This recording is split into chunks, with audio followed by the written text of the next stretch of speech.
사마천열전 시편 손빈 일명 손자입니다. 다리를 잘리고도 병법으로 복수한 남자입니다.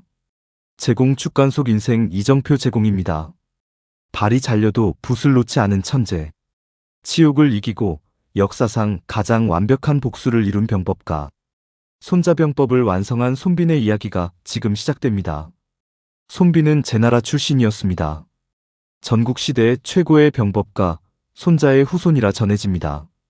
어릴 때부터 병서를 즐겨 읽었고 전략을 논하기 좋아했습니다. 그의 이름비는 훗날 받게 되는 형벌, 발을 자르는 빈형에서 비롯됐다고 합니다.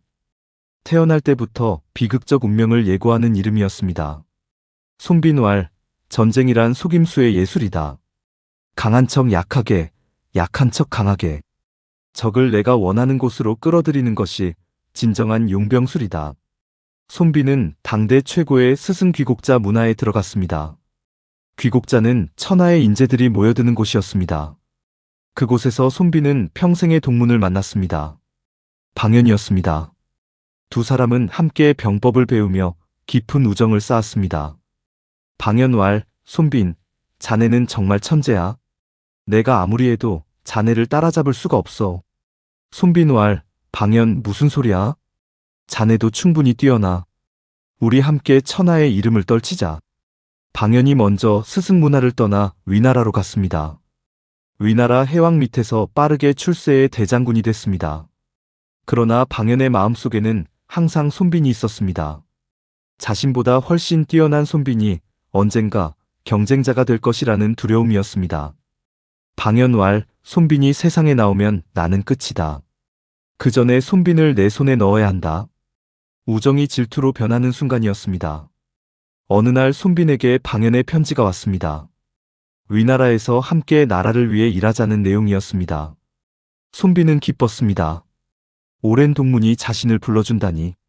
손빈은 의심 없이 위나라로 향했습니다. 손빈왈, 방연이 나를 불러주는구나. 함께 천하를 위해 일할 수 있겠어. 그러나 그 편지는 덫이었습니다. 손빈은 알지 못했습니다. 손빈이 위나라에 도착했습니다. 방연은 반갑게 맞이했습니다. 술을 나누고 예시하기를 했습니다. 손빈은 완전히 마음을 놓았습니다. 그러나 방연은 이미 손빈을 함정에 빠뜨릴 준비를 마쳤습니다. 방연왈, 손빈 오랜만이야. 자네를 기다렸어. 함께 위나라를 위해 일하자. 손빈은 웃었습니다. 그 웃음이 마지막 편안한 웃음이 될 줄 몰랐습니다. 방연은 위나라 왕에게 손빈이 제나라와 내통하는 첩자라고 거짓 고발했습니다. 아무런 증거도 없는 모함이었습니다. 그러나 방연의 말을 믿은 위나라 왕은 즉시 손빈을 체포했습니다. 손빈은 아무것도 모른 채 끌려갔습니다. 손빈왈, 방연, 이게 무슨 일이냐? 내가 무슨 죄를 지었단 말이냐? 방연왈, 죄는 밝혀질 것이다. 조사를 받아야 한다. 방연의 눈에 차가운 빛이 돌았습니다. 손빈은 감옥에 갇혔습니다. 오랜 동문이자 친구였던 방연에게 배신당한 것입니다. 믿었던 사람에게 칼을 맞은 것보다 더 아픈 배신이었습니다. 그러나 손빈은 무너지지 않았습니다. 이 치욕을 반드시 갚겠다는 불씨가 가슴속에 타오르기 시작했습니다. 손빈 이야기 1막을 마칩니다. 2막에서는 역사상 가장 잔인한 배신, 발이 잘리는 형벌 장면이 펼쳐집니다. 손빈은 신문을 받았습니다. 제나라와 내통했다는 증거는 없었습니다. 그러나 방연의 거짓 고발이 판결을 이미 정해놓았습니다. 손빈은 목청껏 결백을 외쳤지만 아무도 듣지 않았습니다. 손빈왈, 나는 아무 죄도 짓지 않았다. 방연, 어찌 이럴 수 있느냐? 우리가 함께 배운 동문이 아니냐? 방연은 손빈의 눈을 피했습니다. 그리고 조용히 고개를 돌렸습니다. 판결이 내려졌습니다. 빈형. 두 발의 무릎뼈를 도려내는 잔인한 형벌이었습니다. 전국시대 5형 중 하나로 이 형벌을 받으면 평생 걷지 못하게 됩니다. 군사를 이끌고 전장을 누빌 수 없다는 뜻이었습니다. 방연은 손빈이 다시는 자신의 적이 될 수 없도록 한 것이었습니다. 손빈왈, 방연아, 이것이 네가 원한 것이냐? 나를 죽이지 않고 이렇게 만드는 것이 더 잔인하다는 것을 너는 알고 있겠지. 형벌이 집행됐습니다. 손빈은 이를 악물었습니다. 소리를 지르지 않았습니다. 눈물도 흘리지 않았습니다. 오직 한 가지 생각만 했습니다. 반드시 이 치욕을 갚겠다고. 그 생각이 손빈을 살게 했습니다. 손빈왈, 나는 여기서 죽지 않는다. 반드시 살아서 복수한다. 방연은 계획이 성공했다고 생각했습니다. 발이 잘린 손빈은 더 이상 전장에 나설 수 없었습니다. 자신의 경쟁자가 사라진 것이었습니다. 그러나 방연은 몰랐습니다. 손빈의 진짜 무기는 발이 아니라 머릿속에 있다는 것을. 방연왈, 이제 손빈은 끝났다. 발 없는 병법가가 무슨 소용이란 말인가. 방연의 가장 큰 실수였습니다. 손빈은 살아남기 위한 전략을 세웠습니다. 미친 척하기로 한 것입니다. 밥을 먹지 않고 흙과 오물을 먹었습니다. 돼지우리에서 돼지들과 함께 뒹굴었습니다. 방연은 감시자를 보내 확인했습니다. 감시자들은 손빈이 완전히 미쳤다고 보고했습니다. 손빈왈, 살아남아야 복수할 수 있다. 지금은 미친 척해야 한다. 눈빛만은 살아있었습니다. 차갑고 날카롭게. 위나라의 제나라 사신이 방문했습니다. 손빈은 기회를 놓치지 않았습니다. 미친 척하던 것을 멈추고 사신에게 몰래 접근했습니다. 손빈은 자신의 처지를 설명하고 도움을 청했습니다. 사신은 손빈의 비범함을 단번에 알아보았습니다. 손빈왈, 저는 손빈입니다. 제나라 사신께서 저를 구해주신다면 반드시 은혜를 갚겠습니다. 제나라 사신왈, 이런 인재를 이곳에 썩히다니. 반드시 데려가겠습니다. 제나라 사신은 손빈을 수레에 숨겨 위나라를 탈출시켰습니다. 손빈은 발이 없는 몸으로 구르고 기어 수레에 몸을 실었습니다. 위나라 국경을 넘는 순간 손빈은 눈물을 흘렸습니다. 살아남았습니다. 이제 복수할 수 있었습니다. 손빈왈, 방연아, 기다려라. 반드시 돌아오겠다. 발은 잘렸습니다. 그러나 머리는 살아있었습니다. 손빈은 발로 싸우는 장수가 아니라 머리로 싸우는 병법가였습니다. 오히려 이 치욕이 손빈을 더 강하게 만들었습니다. 분노와 복수심이 더 날카로운 전략을 낳았습니다. 손빈왈, 방연은 내 발을 잘랐다. 그러나 내 병법은 자르지 못했다. 그 실수가 방연을 죽일 것이다. 손빈 이야기 2막을 마칩니다. 3막에서는 제나라에서 손빈이 자신의 천재성을 발휘하는 장면이 펼쳐집니다. 제나라에 도착한 손빈을 맞이한 것은 제나라 장군 전기였습니다. 전기는 손빈의 이야기를 듣고 즉시 손님으로 맞아들였습니다. 발이 잘린 몸으로도 손빈의 비범함은 숨길 수 없었습니다. 전기왈, 선생의 이야기를 들었습니다. 위나라에서 억울하게 당하셨군요. 이제 제나라에서 편히 지내십시오. 손빈왈, 장군의 배려에 감사합니다. 저는 아직 할 일이 남아 있습니다. 전기는 제나라 왕과 경마내기를 자주 했습니다. 그러나 번번이 졌습니다. 손빈이 해결책을 제시했습니다. 손빈왈, 장군의 말을 세 등급으로 나누십시오. 하등말로 상대의 상등말을 상대하고, 상등말로 상대의 중등말을, 중등말로 상대의 하등말을 상대하십시오. 전기는 그대로 했습니다. 결과는 3대2로 전기의 승리. 제나라 왕은 깜짝 놀랐습니다. 이것이 바로 위하구이, 약점으로 강점을 피하고 강점으로 약점을 치는 전략이었습니다. 전기는 손빈을 제나라 왕에게 소개했습니다. 손빈은 수레에 앉은 채 제나라 왕 앞에서 병법을 논했습니다.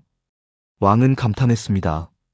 발이 없는 이 병법가의 머릿속에는 천하를 움직일 전략이 가득했습니다.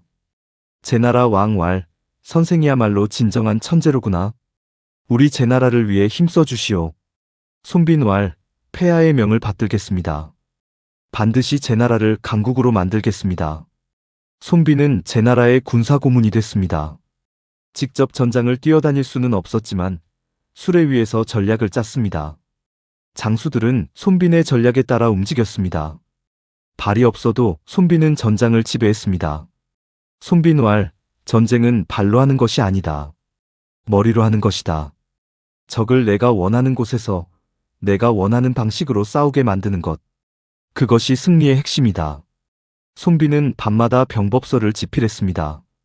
이것이 바로 손빈병법입니다. 스승 귀국자에게 배운 것, 방연에게 배신당하며 깨달은 것, 발이 잘린 후 수레 위에서 터득한 것들을 모두 담았습니다. 치욕이 더 깊은 병법을 낳은 것입니다. 손비노알, 나는 발을 잃었지만 그 고통 속에서 진정한 병법의 깊이를 깨달았다. 이 책이 내 복수다. 방연이 이끄는 위나라 군대가 조나라를 침공했습니다. 조나라가 급히 제나라의 구원을 청했습니다. 제나라 왕이 신하들에게 물었습니다. 손비는 조용히 앉아 있었습니다. 그의 눈에 빛이 돌았습니다. 드디어 기회가 온 것이었습니다. 손비노알, 폐하, 이것이 방연을 처단할 기회입니다. 손비는 전기장군에게 전략을 설명했습니다. 손비노알, 조나라로 직접 가면 늦습니다. 대신 위나라 수도로 쳐들어가십시오. 위나라 군대는 자국 수도를 지키기 위해 반드시 조나라에서 군사를 돌릴 것입니다. 이것이 위위구조, 위나라를 포위해 조나라를 구하는 전략입니다. 전기는 무릎을 쳤습니다. 싸우지 않고 적을 움직이는 천재적 발상이었습니다. 제나라 군대가 출동했습니다. 손비는 수레에 올라 함께 움직였습니다. 발은 없지만 머리는 살아있었습니다. 방연과의 재회가 다가오고 있었습니다. 그 재회는 복수의 완성이 될 것이었습니다. 손비노알, 방연아, 곧 만나겠다. 내 병법의 진정한 힘이 무엇인지 보여주마. 손빈 이야기 3막을 마칩니다. 사막에서는 계릉 전투, 손빈의 첫 번째 복수가 펼쳐집니다. 손빈의 전략은 단순하면서도 천재적이었습니다. 조나라를 직접 구하러 가는 것이 아니라 위나라 수도를 공격하는 것이었습니다.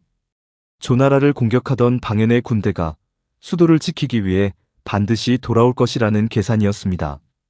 손비노알, 조나라로 직접 가면 늦습니다. 위나라 수도를 치십시오. 방연은 반드시 군대를 돌릴 것입니다. 지친 적을 기다렸다가 치는 것, 이것이 위위구조의 핵심입니다. 전기왈, 과연 천재로구나. 바로 출동하겠소. 손빈의 예측은 완벽했습니다. 수도 위기 소식을 들은 방연은 즉시 조나라 공격을 멈추고 군대를 돌렸습니다. 장거리 행군으로 지친 병사들을 이끌고 급히 귀환했습니다. 방연은 스스로 손빈의 함정 속으로 걸어 들어오고 있었습니다. 방연왈, 제나라 군대가 우리 수도를 친다. 보병은 두고 기병만 데리고 빨리 돌아간다. 서둘러라. 손빈은 방연이 돌아오는 길목계릉 협곡에 군대를 매복시켰습니다. 협곡 양쪽 언덕에 궁수들을 빼곡히 배치했습니다. 지친 위나라 군대가 이 협곡을 지나는 순간 모든 것이 끝날 것이었습니다. 손빈은 조용히 기다렸습니다. 손빈왈, 적이 지쳤을 때 우리는 쉬었다. 적이 급할 때 우리는 여유롭다. 이것이 승리의 법칙이다. 기다려라. 방연의 군대가 계릉 협곡에 들어오는 순간 사방에서 화살이 쏟아졌습니다. 지치고 경계를 늦춘 위나라 군대는 속수무책이었습니다. 방연은 간신히 목숨만 건져 도망쳤습니다. 계릉 전투에서 위나라가 완패했습니다. 손빈의 첫 번째 복수였습니다. 방연왈, 손빈, 발도 없는 주제에 나를 이기다니. 반드시 다시 겨루겠다. 방연은 도망치면서도 손빈의 이름을 외쳤습니다. 두려움과 분노가 뒤섞인 외침이었습니다. 계릉에서 이겼습니다. 그러나 손빈은 웃지 않았습니다. 방연이 살아 도망쳤기 때문이었습니다. 진짜 복수는 아직 끝나지 않았습니다. 방연이 살아있는 한 싸움은 끝나지 않은 것이었습니다. 손빈왈, 방연이 살아있는 한 복수는 완성되지 않는다. 기다리겠다. 반드시 다시 기회가 온다. 계릉 전투 이후 12년이 흘렀습니다. 손빈은 쉬지 않았습니다. 손빈 병법을 완성하고 제나라 군대를 더욱 강하게 훈련시켰습니다. 방연도 전력을 재건했습니다. 두 사람의 마지막 대결이 천천히 다가오고 있었습니다. 손빈은 알고 있었습니다. 반드시 다시 만날 날이 온다는 것을. 손빈왈, 기다리는 것도 전략이다. 때가 되면 반드시 기회는 온다. 그리고 그 기회는 단 한 번이면 충분하다. 기원전 341년 방연이 이끄는 위나라 대군이 이번에는 한나라를 침공했습니다. 한나라가 급히 제나라의 구원을 요청했습니다. 손빈은 눈을 감았다 떴습니다. 드디어 그 순간이 온 것이었습니다. 손빈왈, 드디어 왔다. 이번이 마지막이다. 방연을 반드시 끝내겠다. 손빈은 이미 마릉에서의 전략을 머릿속에 그리고 있었습니다. 방연이 반드시 그곳을 지나갈 것이었습니다. 그곳이 방연의 무덤이 될 것이었습니다. 12년의 기다림이 드디어 결실을 맺을 순간이 다가오고 있었습니다. 손빈은 수레에 올라 조용히 출발을 명했습니다. 손빈 이야기 3막을 마칩니다. 5막에서는 마릉 전투, 역사상 가장 완벽한 복수가 펼쳐집니다.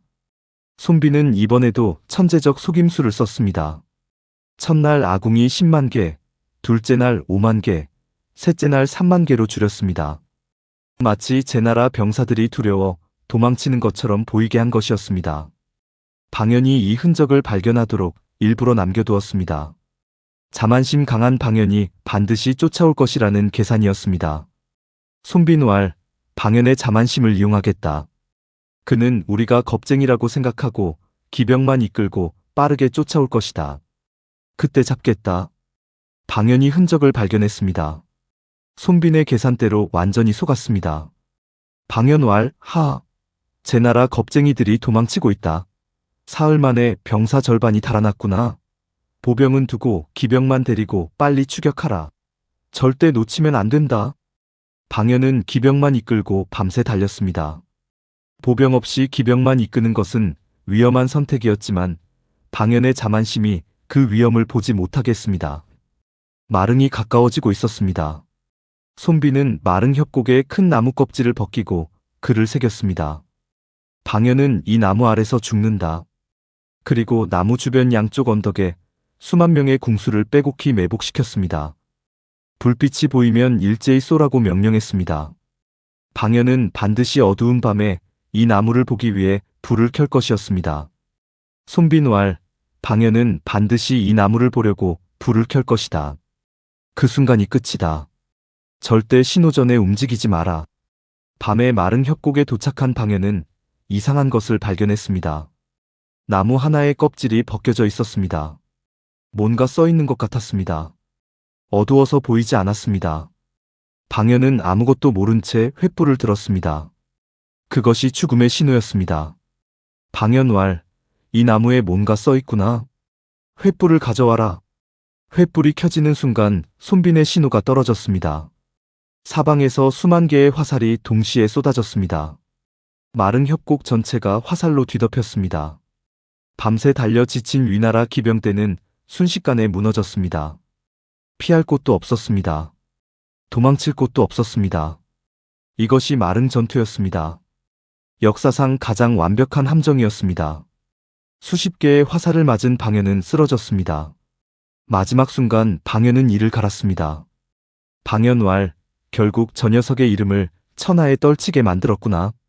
방연은 그렇게 죽었습니다. 마릉의 나무 아래서, 손빈이 예언한 그 자리에서, 오래전 자신이 발을 자른 병법가에게 완벽하게 패배하며 질투가 인간을 어떻게 망치는지 방연은 마지막 순간에야 깨달았습니다. 방연이 죽었습니다. 복수가 완성됐습니다. 그러나 손빈은 기뻐하지 않았습니다. 한때 같은 스승 밑에서 함께 배운 동문이었던 사람의 죽음이었기 때문입니다. 배신이 없었다면 방연도 훌륭한 장수가 됐을 것입니다. 질투가 그를 망친 것이었습니다. 손빈왈, 방연아, 네가 나를 배신하지 않았다면 우리는 함께 천하를 논했을 것이다. 네 칼은 내 발을 잘랐지만 내 병법은 자르지 못했다. 그것이 너의 실수였다. 손빈은 발이 잘렸지만 역사에 영원한 이름을 남겼습니다. 위의구조, 마릉의 함정, 아궁이 속임수. 손빈이 만든 전술들은 2200년이 지난 지금도 전략의 교과서로 쓰입니다. 치욕을 이기고 복수를 완성하고 병법을 남긴 손빈. 발이 없어도 천하를 움직인 남자였습니다. 사마천왈, 손빈은 발이 잘렸지만 그 명성은 끊어지지 않았다. 치욕을 이긴 자만이 역사에 이름을 남긴다. 손빈 이야기를 마칩니다. 발이 잘려도 붓을 놓지 않은 천재. 치욕을 이기고 완벽한 복수를 이룬 병법가. 손빈은 그렇게 역사가 됐습니다.